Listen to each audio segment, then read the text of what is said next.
Instead of this, we should just start selling masks and like napkins. Instead of the podcast? Oh, We instead should of start anything. selling masks? Yes. But we're not. We can make them all red. We can make them red. Mask of the Red Death. We can Oh, advertise that's a with good our idea. sales of masks. Yes.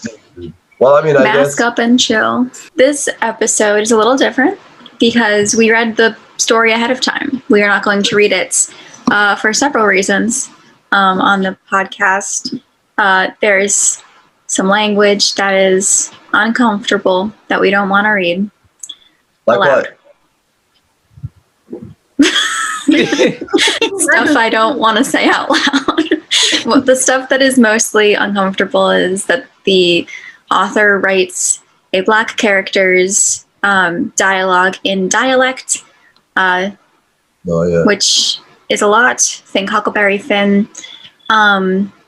It definitely does come off as quite racist. Never mind the characterization of said black character as a Uncle Tom type, quite dumb but happy to help his master type character. So we will talk about that, but we don't have to read it. Teacher, who's Uncle Tom? Uncle Tom's Cabin is a book that a white northern woman wrote against slavery during the Civil War, well, right before the Civil War. Abraham Lincoln called her the little woman who started the war because she basically got a bunch of northern white families who weren't involved in slavery to realize just how bad it was. The main character is named Tom, and he is called Uncle Tom by like these white children who befriend him, characterized by the fact that he like loves the white family that he's working for, but he just doesn't like being a slave, and things would be a lot better if he was just not a slave. The whole slave thing. Otherwise, it's dandy. Yeah, so it became like a stereotype, archetype in racist old media to have like characters based off the characters in that book.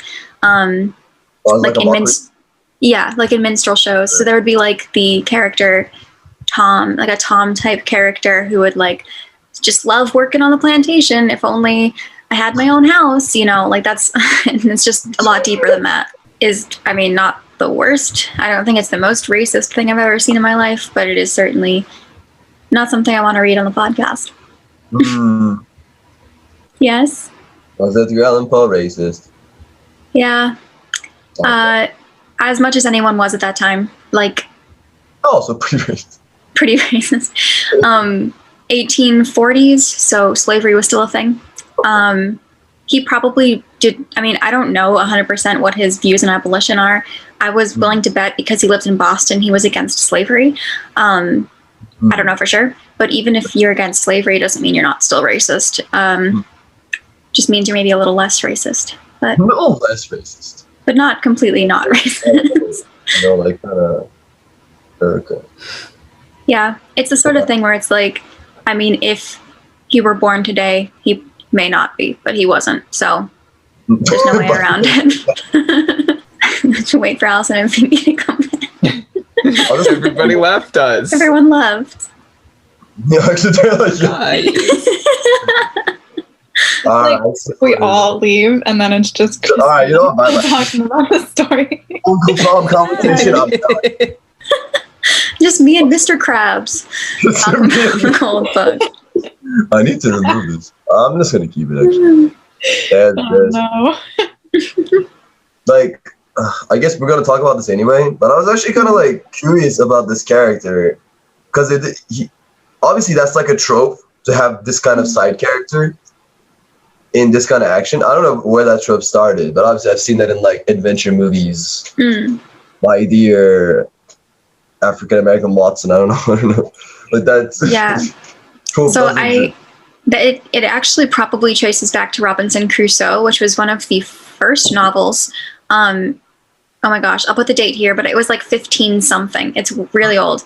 And Robinson Crusoe was shipwrecked on an island, and like 10 years in, he meets another person on the island who happens to be black, and his name is Friday, who then converts to Christianity and is like led by the white character into the light. I see. Yeah, but they went on this like adventure of being shipwrecked together. So they became like bros, except there was still a clear hierarchy. And Friday was always like the weaker, the stupider, the whatever of the two. And that was definitely replicated and became like a trope in fiction. Interesting. And could we assume that this is where that came from? I mean, probably not directly, but in the way that like, yeah, as a trope. Yeah. Did everyone get a chance to read it? Read what? Did we even say the title? We're doing the gold bug this episode. Oh yeah. I don't think we did. We're doing the gold bug. Gold bug. Okay. But I didn't have a chance to finish it. I know, I'm a slacker. But I know what happens because I read a summary. I'm gonna be honest. I did read it, but I missed a good chunk of it. Okay. It just went like, Okay. went into my eye and then went the other side and then dropped. Classic. Cool. Yeah. This is what happened. Well, why don't we do a summary of it? I can tell you some things. We are in Charleston, South Carolina. What?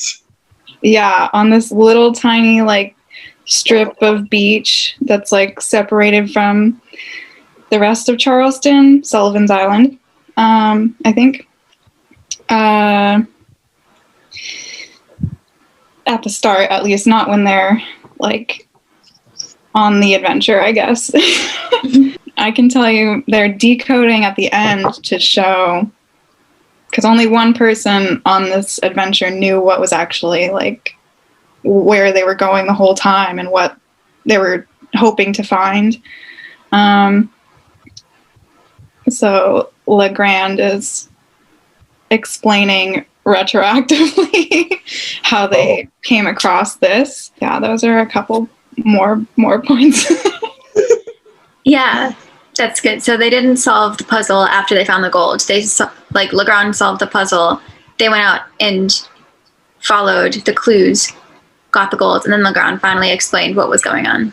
He was just flexing, that's true. He was just flexing, yeah. He was just flexing. He's like, look how smart I am. Look, this is what I did. It explains it for 10 pages how he solved this puzzle. Yeah, like half the story.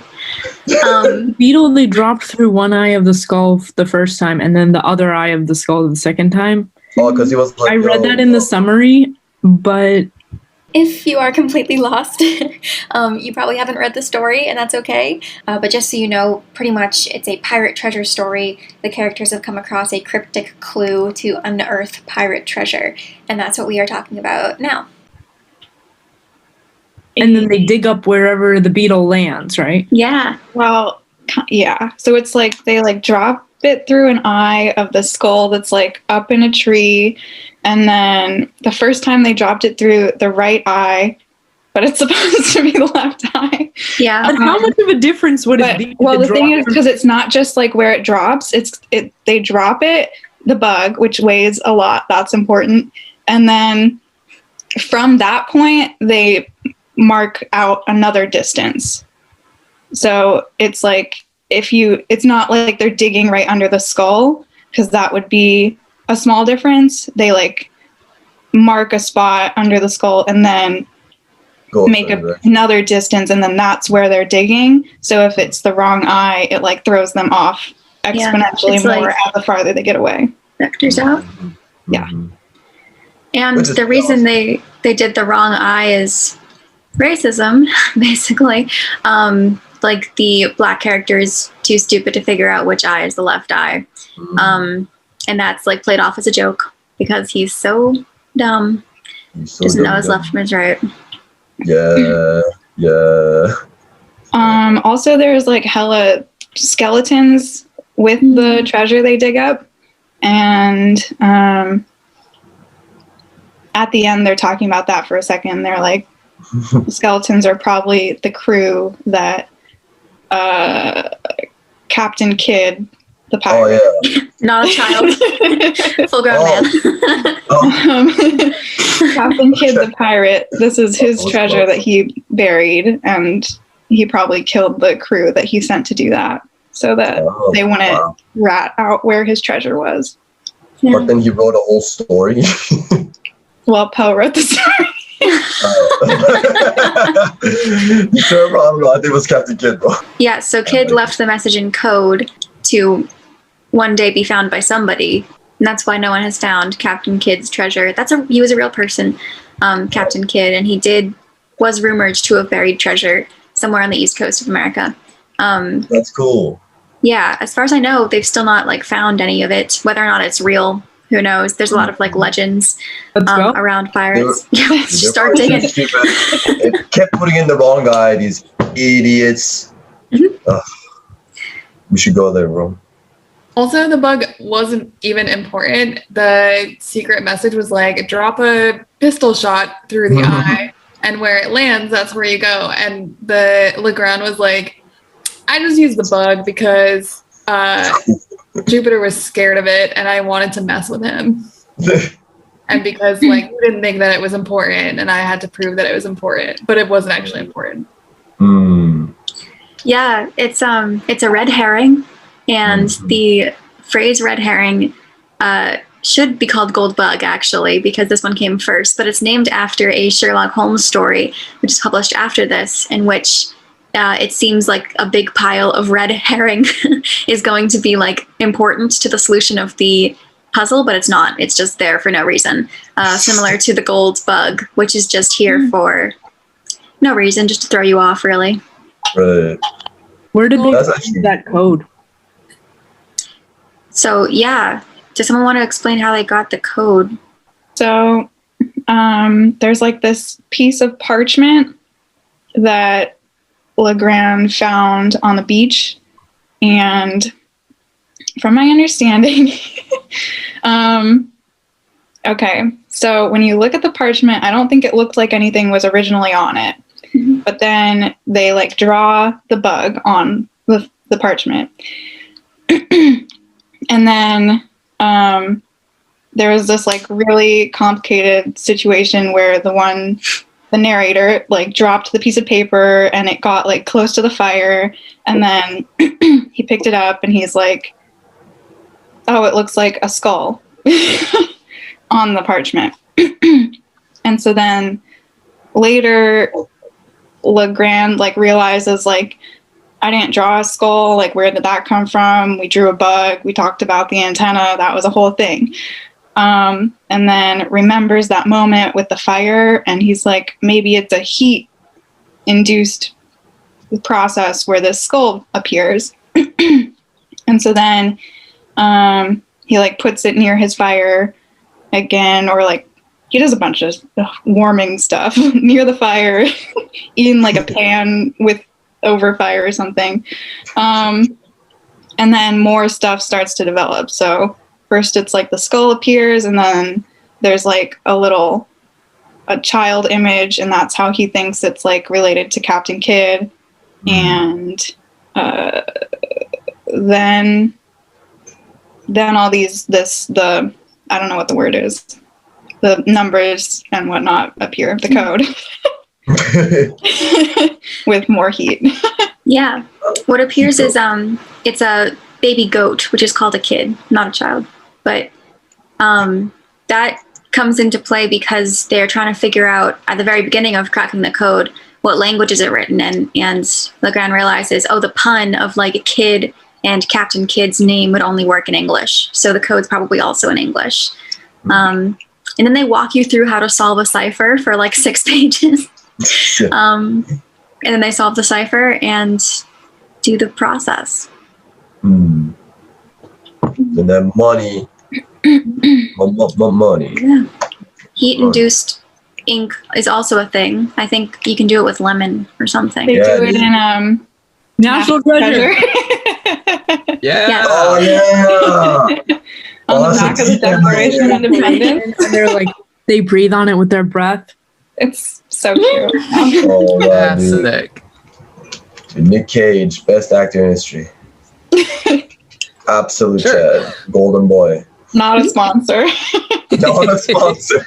So wait, would Captain Kidd be like a big name drop then? Yeah, so this was actually one of Poe's most popular stories when he was alive. People were really into this one. And it's because like people at the time were super into pirates. It was just like a phase everyone was going through. They were super into pirates and they were super into the idea of buried treasure. Everyone was 7 years old. It was just like a movement. Like everyone was like, hell yeah, pirates and like buried treasure. And so when Poe wrote this, everyone was like, yes, this is exactly what we want to read about. And Captain Kidd being a real pirate, being a famous pirate, it's super cool. Everyone was, into that. It's it right of its own. Oh, man. Spent a long time explaining how codes work. They also spent a long time describing all of the gold that they found.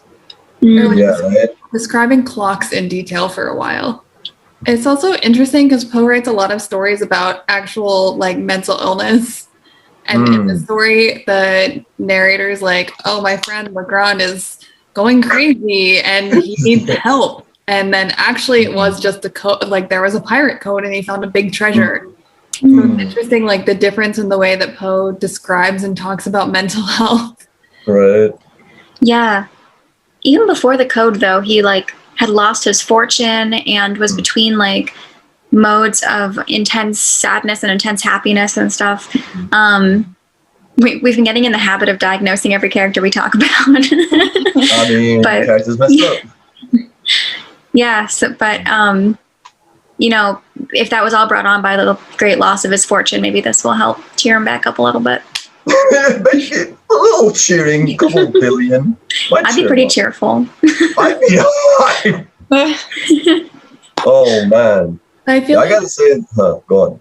Oh, I just feel like the setup and all of the like early on context could very easily have gone in the direction of Poe's more horror-based stories if it had just been like driven mad by his search for wealth and never finding it.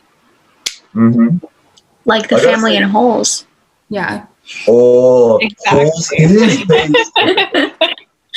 Like if it was in the vein of like the Telltale Heart, he would just like dig a hole and then fall in it and never get out and die. Yeah. That'd be so great, actually. I would love that story. I am the treasure. I am the treasure. This was such a good setup for just a tragic horror, especially midway through the story. Like, all right, everyone's gonna die. It's gonna happen. This bug's gonna eat them. It's gonna be monster bug, like. And then it's like, oh, it's actually pretty chill. They found the money. Like, Poe's story ending happily. I was so thrown off by the ending. I was like, oh, now they're just talking about how they did it, and now it's over. Yeah. It's definitely true that there was a lot of classic Poe mood building because they were like, oh, Jupiter said he got bit by the bug and has been acting sick. And you think he's crazy. And then like halfway through when they're digging for the treasure, there's like the dog is howling. Like something bad's going to come and get them. Right.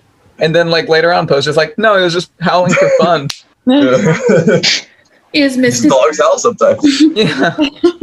I think discovering that like the two skeletons were there and then were like probably Captain Kidd's friends is meant to leave you on like that like, ooh, weird, like uneasy note. But yeah, you're right. Like it kept feeling like maybe just because we're expecting it with Poe. Like Right.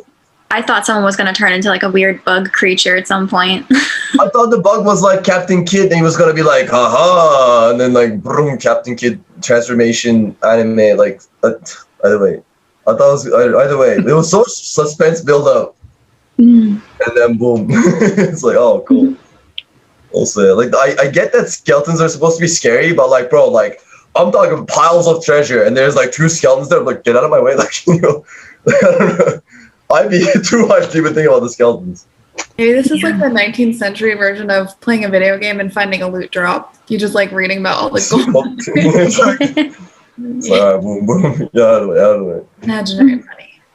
Yeah, it's like, oh, backpack too heavy. Damn it. All right. So, Allison, I know that you said you don't remember too much of it, but you said that you read this in school. I don't know if it was in school or if it was like an anthology of short stories when I was a kid. And I don't remember the racism, but I don't know if that was just because like I was a young child and didn't pick up on it, or if it was like an adapted version either for modern day or for children. So I mean, I really hope it was adapted because my God, if you just saw these words.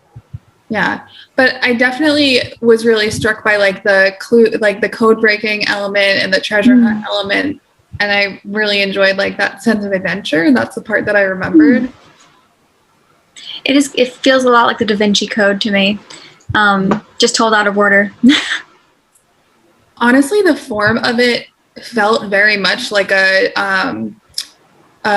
Sherlock Holmes story, because it's like you get whisked away on this wild adventure. You just have to trust the person and just follow them around, and then like, oh, there's a giant pile of gold, or there's the murderer, and then the murderer's like, yes, I did it, in Sherlock Holmes, and everybody else is like, what? And then the guy's like, oh, I'm so smart, let me tell you how I figured it out, and then like goes through the whole explanation. The part when he was talking about how parchment is durable, almost imperishable, blah, blah, blah, blah, blah. I literally wrote Sherlock in the margins because it just felt so like the kind of like shit-eating like explanation of how he did it. It's like, dude. Oh, yeah, actually, I could totally see that. Yeah. And I feel like there's parallels between like it seems like Legrand came from money and probably spent much of his youth just like studying random stuff that had no bearing on the real, like he wasn't like following a trade or finding a job. He was just like studying things for the heck of it, which was also like Sherlock Holmes just like did experiments in his apartment because he thought it was fun. Oh. That is really cool. But also there was a lot of like accidents that happened that made it possible for him to solve this mystery. And he was like, I'm so smart. But it was like, but also your friend like put the paper near the fire, and also like somebody from the town told you where to find the telescope spot, and then like climbed the tree. Found the paper by accident. It was like this wealthy white man thinks that he did it all on his own, but there was actually a lot of circumstantial things enabling it.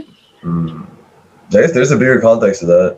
Like, he got here on the back of everyone else, and he is gonna take all the credit and all the money. Messages, guys. Whoa, just think about society.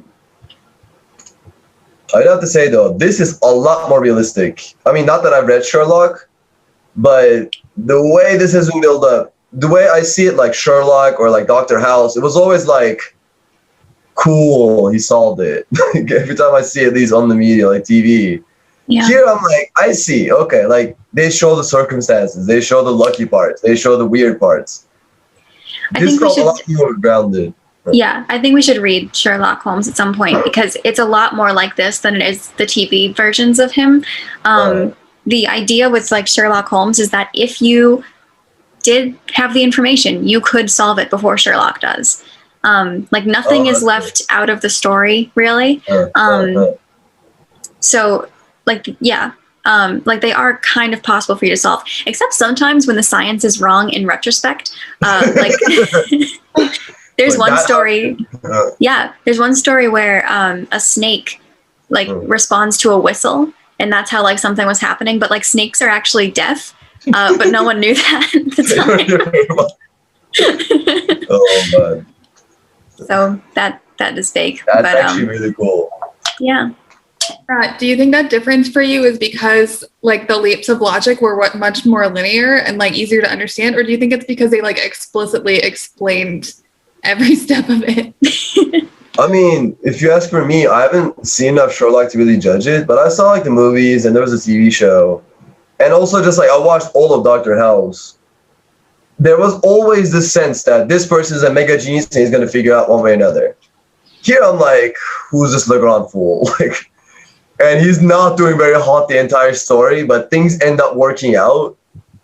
And to me, that felt a bit more grounded than, oh, this guy's a genius. Sure, yeah.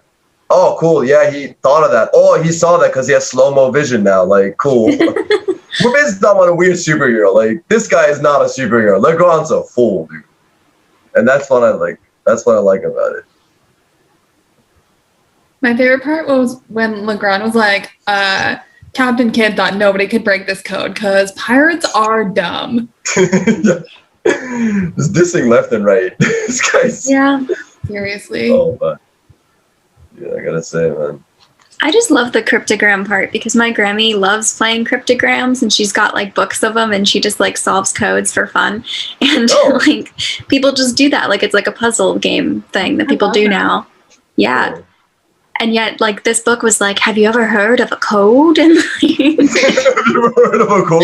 Ooh, numbers.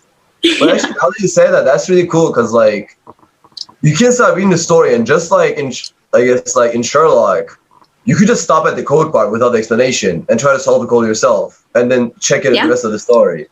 Dude, that would be if Poe planned that. That is awesome. If this code is legit, that's awesome. I mean, I imagine. I was reading that it was like entered into a newspaper. Do you know if it was like serialized? Like if they released like. I read about that. That's Captain Crunch. I believe the first time it was in 2 parts, and then it was republished for another paper in 3 parts.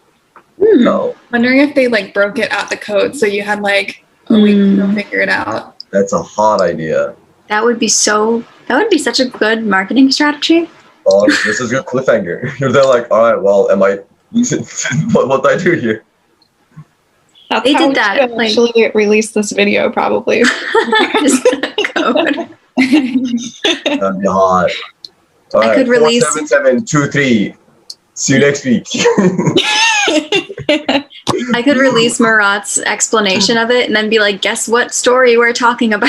That's such a good idea. There's no way to tell. Poe has such a, what is the word?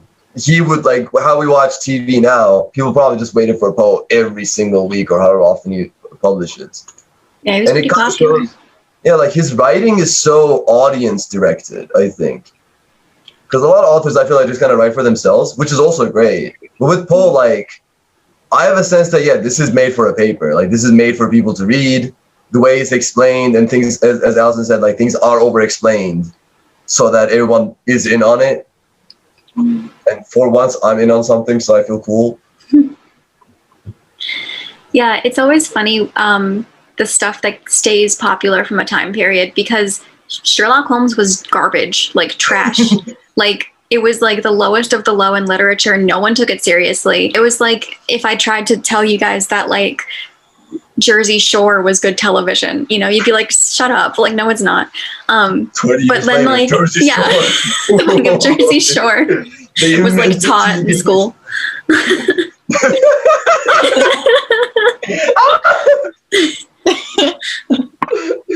Oh man, DJ Paul teaching these kids. But yeah, like Sherlock Holmes and Poe were both like they're just pop culture, pop stuff. Like they're popular. They weren't good literature when they came out.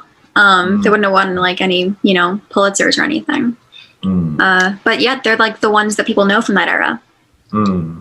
But now people are like, whoa, freaking Poe. Whoa. Yeah. Poe. I mean, I wonder if because I feel like Shakespeare was also not seen as like high art, but was very accessible. And I feel like Sherlock Holmes is very accessible, very formulaic, easy to understand, a little bit sensationalist, just like Shakespeare. Yeah, exactly. They wrote for the masses, and that's why the masses still like them today. People are pretty much the same. They like mysteries and they like sword fights. They like dick jokes and hell yeah, always. poems about sex. What? I don't need to be called out like this. They like dick jokes, Allison. Poems about sex, Allison. I mean, in Shakespeare, you often get sword fights and dick jokes in the same scene. Yeah. Actually, The same line. The same line. Same word. What do you think Sword is talking about? It's kind of cool how the high literature in some ways didn't make it, just because I have no idea what the high people read at that time. High Like, people. high people. Also, even back to Chaucer. Chaucer was also like, very lowbrow. What literature do we read as part of a curriculum that is like only for the elite? What's Chaucer? Chaucer did the Canterbury Tales. which is hang on. They're like leprechauns? What's it? Right here, actually. I have it. Oh, what? Yeah. No Fear.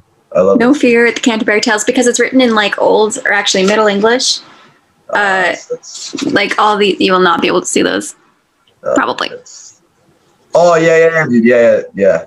Yeah, that kind of thing. But yeah, most of the stuff we studied was like not highbrow literature when it came out, like Jane Eyre, and they were called like sentimental novels for women, were certainly not something that people were calling highbrow literature.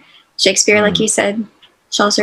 I mean, even the Iliad was just like an Avengers movie, you know? That's like you can watch it with your whole family. Actually. Yeah. And now it's So like in the future, will it just be like Twilight and Harry Potter? It's impossible to say. Is what's analyzed like in high universities. But I was gonna say, I wonder if like the printing press changed the way that literature got passed down, because like when manuscripts were written by hand, only the highbrow stuff got written down. The printing press is like definitely hugely influenced literature, like more than anything else, probably. So yeah, like except fan fiction. Shifting to talk about the Iliad for a minute. Honestly, incredible that it survived. Yeah, It is insane, right? It is it's insane. lucky.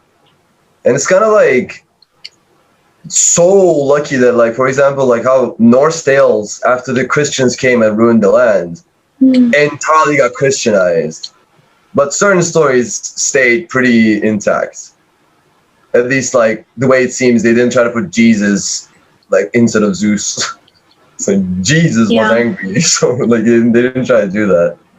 I think that part of that is that, like, the Roman Empire, which obviously is, like, the Roman religion was based off the Greek religion. Like, the Roman Empire was so powerful for so long, I feel like probably the Christians couldn't, like, touch their stuff. And by the time that, like, Christianity was more powerful than Roman Empire, they'd already written it down. Right, it was just there. They probably tried to rewrite it, but by that time, Greece was the only part of the empire left, probably. Oh, man. See, that's kind of cool.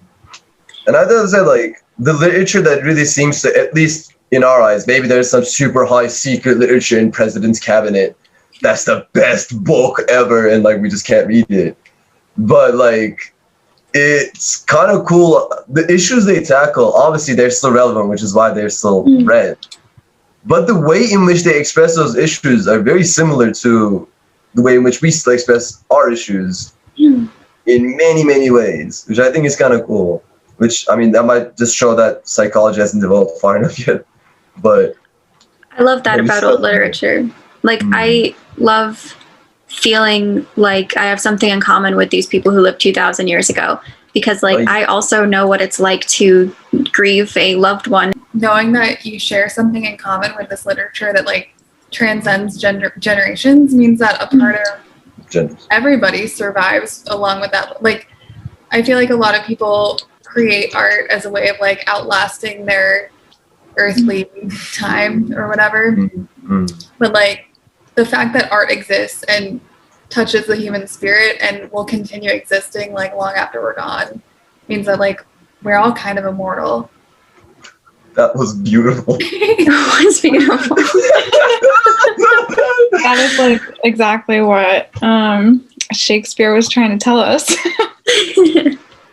Yeah, I'll write you into eternity. I'll write you into eternity with a huge set of dick jokes. If you can figure out, you're in there. Like, humans for thousands of years have enjoyed jokes about like sex and stupidity and like, I don't know. It's really cool. Like, I do like that. Like, there are certain things that are in old literature that are considered very high class, but if the same thing was within this context, we consider that like inappropriate or something. But yeah, as you said, people just enjoy the same stuff all the time. Yeah. No matter who you are. It has such a like rap of being like hoity-toity and like upper class, and it's like, it honestly is wild because like they'll be like, oh, obviously teach my child Hamlet about like incest and killing your like family and murder and like all of these sex jokes, but do not teach my kid like a modern book that touches on any of those subjects, Isn't like that just because it's Shakespeare, I'm allowed to like talk about this sort of thing. It's just like because they don't know what Shakespeare is. I think that it's hella inappropriate, bro. Yeah, if people actually knew what Shakespeare was, they wouldn't be allowed to be taught in school. There's so much incest. So much. Yes. Like, my God. Yeah, and then people like get all up and buzzed about like kids reading stories about two gay rabbits. Like, dude, what's the problem? Yeah. Like, really, what are you on about? What lesson are you teaching your kid right now? If you wouldn't object to your child reading the Iliad, you should not object to them reading about two gay rabbits. Honestly, 100%. Like, how about murder, bloodshed, and gay relationships? But no gay rabbits, no sir. Are you talking about the book that John Oliver wrote? Oh, is that where I got that from? All right, cool. I got that from somewhere. I know there's some gay rabbit book somewhere. There's a gay rabbit out there.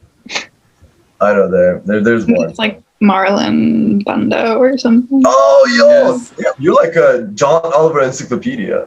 All right, what happened in episode 6? Mitch, you remember so many details from the show. It's cool.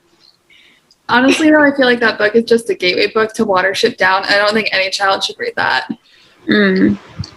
But, Yeah. Gateway to what? Sorry, I didn't. Watership Down. It's just a story about like rabbits brutally murdering each other. Oh, that sucks. That sucks. Although it's probably on par with the Iliad in terms of like brutality. And it's metal. I like Rip it. out each other's guts and stuff. Oh, that's just disgusting. Like, Is that where like Happy Tree Fest came from? Yeah, sure. Okay, cool. All literature is one direct line. There's another like genre of books that we still read today, and that is books that were hated and not popular at all that we then later like rediscovered, or just were not published and that we then later rediscovered. Moby Dick was like the end of Herman Melville's career. Everyone hated that book. They were like, this is garbage. We don't want to read anything else from you ever again. And he died like penniless and depressed. Oh, wow. And then like 10 years later, people were like, oh my God, Moby Dick though. Moby Dick though. I mean, I haven't read it, but is it good? It's supposed to be like the great American novel. Yeah. Oh, what? Yeah. That or Gatsby, which was also hated when it was first published. Oh, interesting. Mm-hmm. I heard Catcher in the Rye was also hated or banned or something. Catcher in the Rye was banned, and someone became obsessed with it and killed John Lennon. Oh, that is true. Literature has served as such a strong statement in the history. Now, probably not as much, but back then, like, a book could really affect society heavily, which it's kind of cool to like go back to it and reflect on the things like the problems that they had and how those problems reflected on people's perspective on books, and to see how these books are actually awesome and how we all love them. It's like, damn, I do wonder like what we're missing at this time. Like, what if like Jordan Peterson's like the actual genius, the future of Einstein? And then we're just here like, oh, Jordan, you old prude. I mean, it all depends. We don't know what the future will like from our time period. I think that a big portion of people who would have read books in the past are now into movies, and like you can definitely name some popular directors. 100%. But I don't think that is a bad thing. I think that what's good about books is the stories, not necessarily the fact that it's a bunch of words in a row. And I think that movies are just books with moving pictures. And I'm not like a snob about that. Some people are, but I'm not. But there's also like still books and authors and stuff. And like I think it's great. Like some stories work much better with a visual medium and with music and with animation and 100%. yeah. 100%. But same with comic books. Yeah, comic books for sure. I think it's like an explosion of possibility. Media is great right now, dude. It is. It's great right now. We are in a golden age. Honestly, if you want to live in any other time period, Well, I like this one. Yeah. It is kind of a cool, like, the parallel between movies and books really does seem like movies were the direct, like, books were the precursors of movies in terms of, like, their media attention style. But I do find that, like, since movies, became the new main way to show a story, I guess now it's more like TV shows, but some movies are popular. Yeah, no one, no shit, like, movies are popular. But, like, I do wonder how that changed the book culture, if that makes sense. Like, books that were not intended to be turned into movies, which is a lot of books, I guess. Because the more modern books I read, a different writing style, I find. Yeah, I think that it probably gave, I don't know. I mean, there's definitely, shoot. I almost wanted to say that there's fewer books published. I don't think that that's true, but I think that there's a bigger population and more authors than ever before, and it's easier to become an author than it was previously. Plus, women and, poorer people of color are half the world. Yeah. So, more than enough. So I don't know if it's like that there's fewer books written, but I think that stories that are better suited to film are put to film, and stories that are better suited to books are put into books. I mean, sometimes they go to one or the other first, but I think that, like, I think every story has its perfect medium, and I don't know where I'm going with that. No, but I see what you mean. Like, there is a story for a certain medium, and now that we have the option of a movie, we don't have to have the book. Okay, the Iliad started out as like theatrical performance, then was written down. That also worked pretty well. Then was turned into the movie Troy, which I still haven't seen. I'm under the impression it sucks. It was amazing. The epitome of movies is what happened. We're talking about a direct upstroke is what we're talking about. Yes. But yeah, that's entirely true. Yeah. I do have to say though, in terms of someone not wanting to invest in reading like a 500-page book about 1 billion names, I think most people would take the movie, but the movie missed the point. And I guess the point is described better in a book. I think that the, like, not invention, but like popularity of miniseries is great. And I think that that's almost like a new form of media. And I think that Iliad would do wonderfully as a miniseries. Dude, honestly, it would work so well. Yeah. You could do like... Sponsored by Homer. Maybe, or a limited series run. You could do it like 24 episodes of an hour each-ish to go through each of the books. Yeah. And that's basically what we did, isn't it? Right? We made it. We made the series. HBO, where's my money at? The form that the Iliad was meant to be told in. In a Zoom call. Yeah. Oh my With Mr. Krabs in the back. That's what we need. But Mr. Krabs, don't forget Finally, it's been actualized. Finally, we realized this dream. This was Homer's vision from the beginning. It's like, one day, there will be 6 people. They're going to read this on Zoom.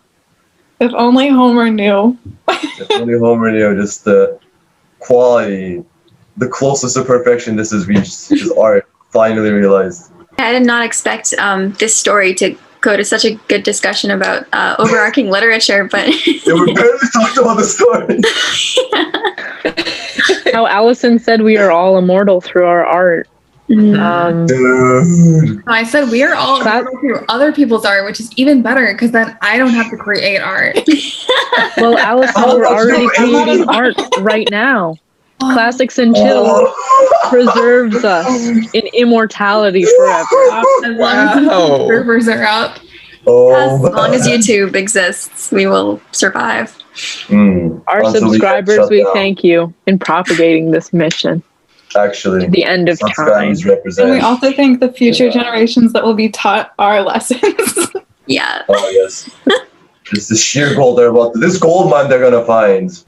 The real pirate treasure is the literature we found along the way. Wow. she's like, I'm not an artist, and then she's like dropping such poetic. Any potion coming out of her mouth today, just sheer fire. Liquid flames coming out of Allison.